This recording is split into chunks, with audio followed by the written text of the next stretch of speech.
Hi everyone, namaste and welcome to pure science. हम लोग solve कर रहे हैं CGVAPM द्वारा 2019 में लिए गए लैब टीचर एग्ज़ाम के क्वेश्चन पेपर को। ठीक है, तो लैब टीचर का जो एग्ज़ाम हुआ था 2019 में, उसके क्वेश्चन पेपर को हम सॉल्व कर रहे हैं। तो ये जो पर्टिकुलर क्वेश्चन पेपर है, इसमें हम फिजिक्स वाले पार्ट को पहले सॉल्व कर रहे हैं। ठीक है, तो चलिए कंटिन्यू करते हैं 31 से लेकर के आगे के क्वेश्चन को हम। ठीक है, तो देखते हैं क्वेश्चन क्या बोल रहा है। दिखाए गए व्हीटस्टोन सेतु में P is equal to 2 ohm, Q is equal to 3 ohm, R is equal to 6 ohm और S is equal to 8 ohm है। संतुलन प्राप्त करने के लिए S के सिरों पर लगाए गए शंट प्रतिरोध का मान होगा। देखिए, एक्चुअल में ये बोल रहा है कि ये जो हमारे पास व्हीटस्टोन ब्रिज है ना, PQSR है ना, तो यह अभी संतुलित नहीं है ना। जहाँ पर P का वैल्यू 2 है, इधर Q का वैल्यू 3 है ना, और R का वैल्यू 6 है और इधर S का वैल्यू 8 ओम है। ठीक है, ये संतुलित नहीं है। तो इसको संतुलित करने के लिए इस S के साथ और क्या जोड़ा जाए पूछ रहा है ना। S के साथ कितना ओम का ऐसा रजिस्टेंस जोड़ा जाए। संट मतलब होता है पैरेलल, है ना। तो एस के सिरों के बीच में कौन सा मतलब कितना रजिस्टेंस जोड़ा जाए कि यह जो है ना, ये व्हीटस्टोन ब्रिज जो है संतुलित हो जाए, पूछ रहा है। ठीक है, तो इसी को हमको ज्ञात करना है। ठीक है, तो चलिए हम मान लेते हैं पहले कि हमको जोड़ना है आर। स्मॉल आर जो है जोड़ने पर, जो इसमें पैरेलल जोड़ने पर है ना, एस के साथ पैरेलल कनेक्ट करने पर जो हमको परिणामी एस डैश मिलेगा है ना, वह इस ब्रिज को संतुलित कर देगा, है ना। तो ये आर को हमको जोड़ना है पैरेलली एस के साथ। ठीक है, तो एस के साथ, ठीक है, तो वो पूरी तरीके से जब हम उसको पैरेलल कनेक्ट करते हैं तो वो बन जाता है एस डैश। ठीक है, तो हम जानते हैं कि दो रजिस्टर पैरेलल कनेक्टेड हो तो उसका परिणामी इस प्रकार से निकालते हैं, है ना। तो इसको हम लिख लेंगे 1/s dash is equal to 1/r plus 1/s, है ना। तो इसका हम परिणामी निकालेंगे एस डैश का वैल्यू, तो वो हो जाएगा RS/R प्लस एस, है ना, RS, ठीक है, अपॉन R प्लस एस। ये जो है परिणामी इस एस डैश को जोड़ने पर, है ना, ये जो ब्रिज है वह संतुलित हो जाएगा। अब इस एस डैश का वैल्यू हमको निकालना है। ठीक है, आर का वैल्यू निकालना है, जिससे एस डैश मिल जाएगा हमको। ठीक है, तो चलिए फिर व्हीटस्टोन ब्रिज का जो फॉर्मूला होता है उसको लगाते हैं। ठीक है, हम जानते हैं वह फॉर्मूला होता है P/Q, है ना, ये और इक्वल टू होता है ये और ये, है ना, S अपॉन, ठीक है, R। तो यहाँ पर S न होकर के S डैश है, क्योंकि हमने S के साथ एक और पैरेलल में कनेक्ट किया है R, स्मॉल r वाले रेजिस्टेंस को। ठीक है, तो ये S डैश लिखेंगे। अब एस डैश का वैल्यू यहाँ पर पुटअप करेंगे तो ये हो जाएगा SR upon S plus R, है ना, S प्लस R अपॉन में R, कैपिटल R। ठीक है, और ये वैल्यू हो जाएगा P/Q। ठीक है, P/Q। तो हमको वैल्यू पुटअप कर देना है। हमारे पास है P का वैल्यू 2 ओम, Q का वैल्यू 3 ओम, इस प्रकार से जो भी है ना। R का वैल्यू 6 है और S का वैल्यू 8 है। ठीक है, तो इसको हमको पुटअप कर देना है। ठीक है, चलिए फिर करते हैं।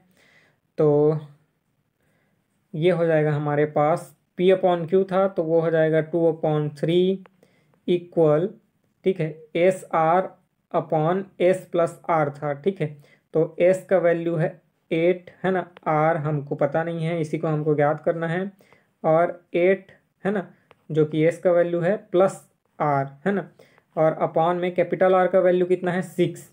ठीक है, कैपिटल R का वैल्यू कितना है, 6। इसको हम सॉल्व कर लेंगे तो यहाँ से हमको R का वैल्यू मिल जाएगा। ठीक है, ये 8 है ना। ठीक है, तो ये हो गया हमारे पास 12, है ना, 24, एक मिनट, ऐसे करेंगे तो नहीं बनेगा। ठीक है, तो ये हो गया, इसको हम रीअरेंज करेंगे। ठीक है, तो ये हो जाएगा हमारे पास 12 × 8, 12 इंटू 8, ठीक है। 12 इंटू 8 ये R हो जाएगा, ठीक है। 1 मिनट, इसको और अच्छे से ही पूरा कर दे रहा हूँ, ठीक है। 2/3 इक्वल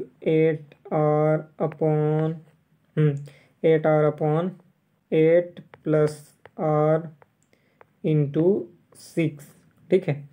इसको हमको सॉल्व करना है, तो यहाँ से हो जाएगा 12 इंटू 8 इक्वल सॉरी प्लस ना, प्लस हो जाएगा 12R इज इक्वल टू ये हो जाएगा आपका 24R, ठीक है। अब 12R को राइट हैंड साइड में लेके जाएंगे और उसको माइनस कर देंगे, तो ये हो जाएगा 12 इंटू 8 इक्वल टू 12R, है ना। तो ये 12 और ये 12 कैंसिल आउट हो जाएगा, R इज इक्वल टू हो जाएगा 8, ठीक है। तो ये R इज इक्वल टू 8 ओम का रेजिस्टेंस, है ना, एस के साथ पैरेलली कनेक्ट करने पर जो ये व्हीटस्टोन ब्रिज है वह संतुलन में आ जाएगा, है ना, बैलेंस हो जाएगा। तो जो संट प्रतिरोध हमको जोड़ना है एस के साथ वह कितना है, R इज इक्वल टू 8 ओम, ठीक है। तो ये हो गया, हाँ, ऑप्शन डी दिया हुआ है 8 ओम, ठीक है। तो ये हो सही उत्तर है इसका। अगला प्रश्न देखते हैं। एक समान मंदन के अंतर्गत एक कण प्रथम 2 सेकेंड में 200 मीटर तथा अगले 4 सेकेंड में 240 मीटर की दूरी तय करता है। इस कण का वेग 7 सेकेंड के अंत में होगा। 7 सेकेंड के अंत में इसका वेग कितना होगा, ठीक है। तो देखिए बोल रहा है कि पहले 2 सेकेंड में चली गई दूरी 200 मीटर है। तो हम जानते हैं चली गई दूरी का फॉर्मूला होता है एस, है ना, equal U T plus 1/2 G T square, जहाँ यू जो है प्रारंभिक वेग है, टी जो है टाइम है, जी जो है एक्सेलरेशन है और टी टाइम है, एस जो है चली गई दूरी है, ठीक है। तो चली गई दूरी कितना है, पहले 2 सेकेंड में 200 metre is equal to u t, है ना। तो टी का वैल्यू है 2 सेकेंड और यू का वैल्यू हमको पता नहीं, तो इसको 2u लिख देंगे प्लस, ठीक है, 1/2 जी टी स्क्वायर या 1/2 ए टी स्क्वायर, ए भी बोल सकते हैं, ए जो है एक्सेलरेशन, ठीक है। तो 1/2, है ना, 1/2 ए का वैल्यू पता नहीं है और टी का वैल्यू 2 है, तो टी स्क्वायर का वैल्यू 4 हो जाएगा, मतलब यहाँ पर ये हो जाएगा, है ना। तो ये हम लिख लेंगे, फिर रीअरेंज करेंगे तो लिखेंगे तो 200 2u, है ना, 2u प्लस ये 2 2 4 मतलब 2a हो जाएगा। अब इसमें ये कैंसिल आउट होगा, ये 2 और ये 2 और ये 200, तो ये हो जाएगा 100, है ना, इक्वल u प्लस a, ठीक है। 1 मिनट, u प्लस a, है ना, ठीक से लिखा नहीं रहा है, u plus a, u plus a, तो u plus a is equal to 100, ये इसको इक्वेशन 1 लिखेंगे हम, ठीक है, इसको इक्वेशन 1 लिखेंगे। उसके बाद अगले 4 सेकेंड में, है ना, अगले 4 सेकेंड में 2 के बाद और 4 सेकेंड जो है, तो टोटल टाइम कितना हो जाएगा, 2 सेकेंड तो ऑलरेडी चल चुका, है ना, t इज इक्वल टू कितना हो जाएगा, है ना, 2 तो पहले चल चुका और 4, है ना, तो दोनों मिलाकर के 6 सेकेंड, और कुल दूरी पहले 200 चला, है ना, पहले 2 सेकेंड में, और अगले 4 सेकेंड में कितना चला, 220, तो दोनों को मिलाकर के कितना हो जाएगा, 420 मीटर, ठीक है। तो 6 सेकेंड में 420 मीटर चलता है, तो इसको हम लिखेंगे 420 is equal to 420 is equal to हो जाएगा 6u प्लस, है ना, 18, है ना, इसको और अच्छे से लिख दे रहा हूँ, 1/2a और यहाँ पर हो जाएगा 6 6 36, तो ये हो गया, है ना, 2 और यहाँ पर 18 आएगा, 18, है ना। तो ये इसको फिर से लिखें तो 420 is equal to 6u plus 18a, 18a, ठीक है। अब इसको फिर से हम सॉल्व कर लेंगे तो ये हो जाएगा u, ठीक है, एक मिनट, u is equal to u plus 3a है ना। 6 से सभी को डिवाइड कर देना है बस उतना अच्छे। तो u प्लस 3a, ठीक है, 3a इज इक्वल टू हो जाएगा 70, ठीक है। u plus 3a is equal to 70, ये इक्वेशन 2 मानेंगे इसको, ठीक है। u is equal to u plus 3a is equal to 70, और पहला क्या था, u plus a is equal to 100, उसको इक्वेशन 1 लिखे थे। अब इक्वेशन 2 और इक्वेशन 1 को सॉल्व कर लेना है बस, उसके बाद आंसर आ जाएगा, ठीक है। तो क्या है हमारे पास, u plus a is equal to है 100, ठीक है, और u प्लस 3a, ठीक है, 3a इज इक्वल टू है 70, ठीक है। इसको सॉल्व करेंगे तो हमारे पास u का वैल्यू, एक u को कैंसिल आउट कराते हैं तो ये हो जाएगा माइनस, सॉरी ये, हाँ वही है, माइनस, ठीक है, 2u इज इक्वल टू हो जाएगा 30 प्लस 30, और u इज इक्वल टू हो जाएगा -15, ठीक है, u is equal to -15 metre पर सेकेंड, ठीक है। तो ये हो जाएगा हमारे पास, सॉरी ए है, मैं यू लिख दे रहा हूँ, ये सब ए है ना, ये ए है, ये ए है, तो ये -15 मीटर पर सेकेंड स्क्वायर, और ए का वैल्यू इतना है तो यहाँ से हम यू का वैल्यू भी निकाल सकते हैं, ठीक है। हमारे पास ए का वैल्यू कितना आया, -15, और हम जानते हैं u plus a is equal to कितना था, 100, तो यहाँ पर ए का वैल्यू रखेंगे -15, ठीक है, -15, तो u इज इक्वल टू हो जाएगा 100 प्लस 15 इज इक्वल टू 115, ठीक है। तो u is equal to 115 metre पर सेकेंड, ए का वैल्यू आया -15 मीटर पर सेकेंड स्क्वायर, ठीक है। तो हमारे पास u का वैल्यू आ गया, a का वैल्यू आ गया, अब अंतिम वेग कितना होगा हमको ज्ञात करना है। तो अंतिम वेग यानी final velocity v is equal to होता है initial velocity u plus a t, ठीक है। तो v का वैल्यू हमको ज्ञात करना है, u का वैल्यू है 115 और a का वैल्यू है -15, और t का वैल्यू कितना है, 7 सेकेंड में बोला है, 7 सेकेंड में हमको अंतिम वेग v का मान ज्ञात करना है। तो यहाँ से हम निकाल सकते हैं 115 माइनस ये 105 हो जाएगा, तो इसलिए v इज इक्वल टू कितना हो जाएगा, 10, v is equal to 10 metre पर सेकेंड, कितना हो जाएगा, 10 मीटर पर सेकेंड, ठीक है। देख लेते हैं, ऑप्शन बी में है 10 मीटर पर सेकेंड, ठीक है। ठीक, नेक्स्ट क्वेश्चन देखते हैं। 8.4 मिली हेनरी स्वप्रेरकत्व एवं 6 ओम प्रतिरोध वाली एक कुंडली है ना को 12 वोल्ट की बैटरी से जोड़ा गया है। ये एल आर सर्किट है, एल का वैल्यू है 8.4 मिली हेनरी और आर का वैल्यू है 6 ओम। तो इसको 12 वोल्ट की बैटरी से जोड़ा गया है। तो वह समय जिस पर कुंडली में प्रवाहित धारा 1 एम्पियर हो जाएगी, तो वह समय कितना है, मतलब कितने समय में कुंडली में प्रवाहित होने वाली धारा 1 एम्पियर के बराबर हो जाएगी। तो DCLR सर्किट के बारे में बात कर रहा है। तो DCLR सर्किट का जो हमारे पास फार्मूला होता है I किसी समय t पर, है ना, इसका वैल्यू होता है I0, मतलब initial current into one minus e to the power -t upon tau होता है, ठीक है, e to the power -t upon tau. ध्यान रखिएगा, IT is equal to I0 into 1 minus e to the power -t upon tau, जहाँ पर t जो है टाइम है और टाउ जो है आपका कहलाता है टाइम कांस्टेंट, है ना। t जो है टाइम है और टाउ जो है टाइम कांस्टेंट है, ठीक है। तो I0 का वैल्यू कैसे निकालते हैं, I0 इनिशियल करेंट, तो जो पोटेंशियल यानी पोटेंशियल डिफरेंस मतलब वोल्टेज होता है वह, और डिवाइडेड बाई आर। तो हमारे पास वोल्टेज कितना बोला गया है, 12 वोल्ट की बैटरी से जोड़ा गया है, ठीक है। और रेजिस्टेंस कितना है, 6, ठीक है, ओम।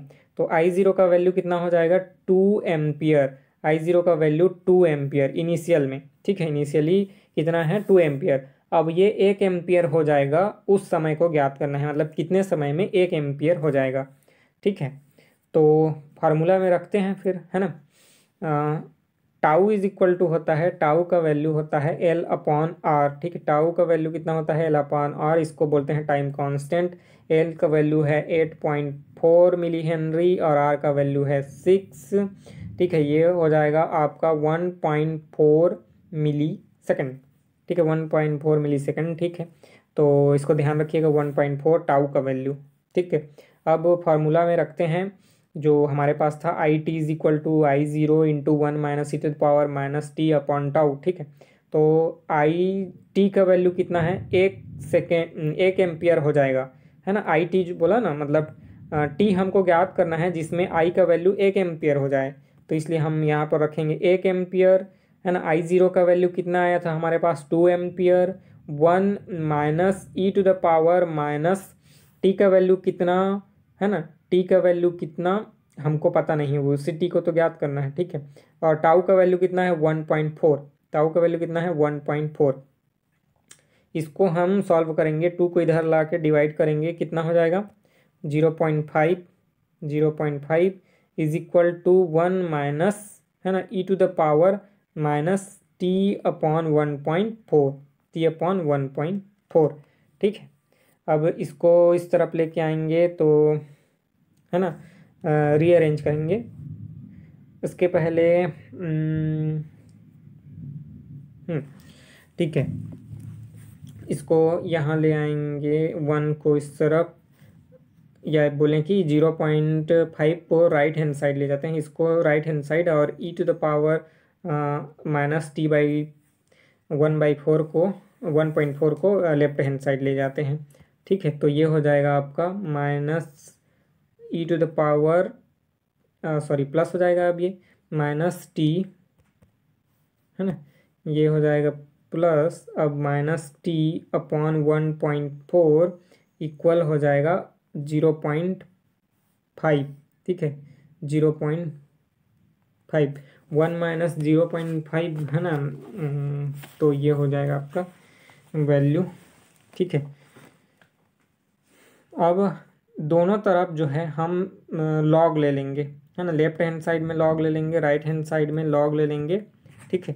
दोनों तरफ लॉग लेंगे तो ई और लॉग कैंसिल आउट होता है, तो ये बचेगा माइनस टी अपॉन 1.4 और लॉग 0.5, है ना, लॉग 0.5। तो ये हो जाएगा आपका T upon T minus t upon 1.4 और लॉग 0.5 का वैल्यू होता है आपका 0.693, ठीक है। तो इसलिए हम ऐसा लिख सकते हैं, minus t upon 1.4 is equal to minus 0.693, ठीक है। और ये हो जाएगा माइनस टी, 4 को इधर मल्टीप्लाई करेंगे तो ये हो जाएगा, है ना, माइनस 0.97, माइनस 0.97। अब ये लेफ्ट हैंड साइड और राइट हैंड साइड दोनों माइनस माइनस कैंसिल आउट होगा, तो टी का वैल्यू कितना आया, 0.97, जो कि लगभग 1 के बराबर है ना, 1 के बराबर। टी इज इक्वल टू कितना, 0.97, है ना। ये सब जो है मिली सेकेंड में अभी बात हो रहा है ना, ठीक है। यहाँ टी का वैल्यू कितना है, मिली सेकेंड में है, तो 0.97, इसको हम 1 लिख सकते हैं, तो 1 मिली सेकेंड, है ना। देख सकते हैं हम, ऑप्शन डी है 1 मिली सेकेंड, तो ये इसका सही उत्तर है ऑप्शन डी, ठीक है। तो इस वीडियो में इतना ही रखते हैं, बाकी के प्रश्नों को हम अगले वीडियो में सॉल्व करेंगे। ये क्वेश्चन बहुत डिफ़िकल्ट आया था, डिफ़िकल्ट ना कहें, लेंदी आया था, है ना, बहुत सॉल्व करने में समय लग रहा है इन सबको, ठीक है। ये हालांकि लैब टीचर के लेवल का नहीं था, फिर भी अब जैसा भी दिया है हम सॉल्व करके बता रहे हैं यहाँ पूरा। तो यहाँ ये इतना रखते हैं, बाकी के प्रश्नों को अगले वीडियो में सॉल्व करेंगे। कोई भी डाउट हो आपका तो आप कमेंट करके पूछ सकते हैं। ठीक है, चलिए, नमस्ते, थैंक यू।